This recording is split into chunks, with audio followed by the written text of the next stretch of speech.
जानिबदारी का इल्जाम। अपोजिशन ने डिप्टी स्पीकर कौमी असम्बली कासिम खान सूरी के खिलाफ तहरीक अदम एतमाद जमा करा दी। नून लीग, पीपल्स पार्टी समेत तमाम अपोजिशन जमातों ने मुत्तफिका तहरीक जमा करवाई। शहबाज गिल ने तहरीक अदम एतमाद को अपोजिशन का ड्रामा करार दे दिया। ट्वीट में कहा, कानूनी तौर पर बजट इजलास के दौरान तहरीक नहीं आ सकती। IMF की शर्त नामंजूर। वजीर आजम ने बिजली मजीद महंगी करने से मना कर दिया। IMF को कह दिया, गरीब पर मजीद बोझ नहीं डालेंगे। मुल्की मईशत बहाल और इक्तिसादी इशारे बेहतर हो रहे हैं। टैक्स वसूलियाँ 11% से जायद हैं। गैर मुल्की कर्ज में 700 अरब की कमी हो गई। वजीर खजाना ने इक्तिसादी सर्वे जारी कर दिया। कहा, कोरोना से 2 करोड़ लोग बेरोजगार हुए। 25 लाख के अलावा दीगर अफराद नौकरियों पर वापस आ गए। माली साल 2021-22 का विफाकी बजट कल पेश किया जाएगा। वजीर खजाना 8000 अरब रुपए से जायद हजम का बजट कौमी असम्बली में पेश करेंगे। वजीर आजम ने बजट मंजूरी का टास्क गवर्नर पंजाब को सौंप दिया। चौधरी मोहम्मद सरवर PTI MNAs को आज इशाया देंगे। कुलभूषण को अपील का हक और ओवरसीज पाकिस्तानियों को वोट का हक। बजट से एक रोज पहले विफाकी हुकूमत की तेज रफ्तार कानून साजी। कुलभूषण यादव और इंतखाबी इस्लाहात समेत कई बिल मंजूर कर लिए।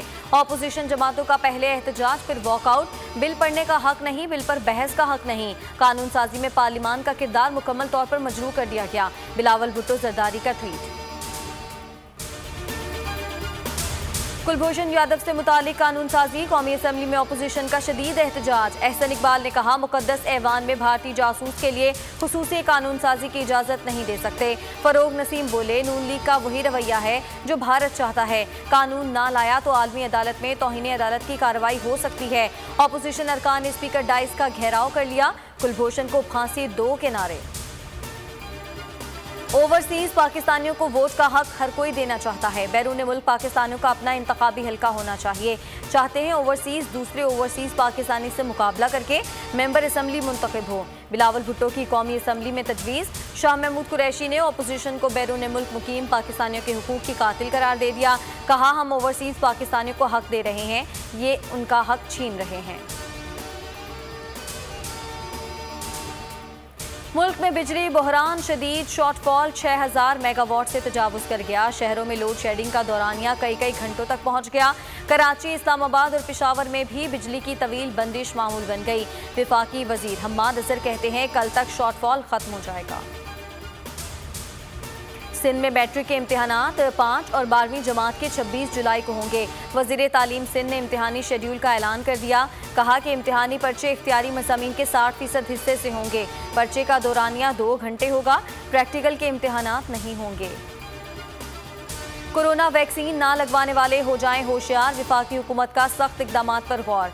वैक्सीनेशन ना कराने पर मोबाइल फोन सिम्स, ब्लॉक और दफातर और रेस्टोरेंट्स में दाखिला बंद हो सकता है। सिविल एविएशन अथॉरिटी ने नई ट्रैवल एडवाइजरी जारी कर दी। सिफारतखानों और अहल खाना के लिए सफर से 72 घंटे पहले कोरोना टेस्ट लाजमी करार। बैरून मुल्क से आने वाले सिफारती अमले को वैक्सीनेशन सर्टिफिकेट दिखाना होगा। हेडलाइंस आप जान चुके। मजीद बाखबर रहने के लिए विजिट कीजिए हमारी वेबसाइट bolnews.com। अब आप देख सकेंगे प्रोग्राम ऐसे नहीं चलेगा। देखते रहिए बोल न्यूज। सब्सक्राइब करें और बेल दबाएं ताकि कोई खबर रह न जाए।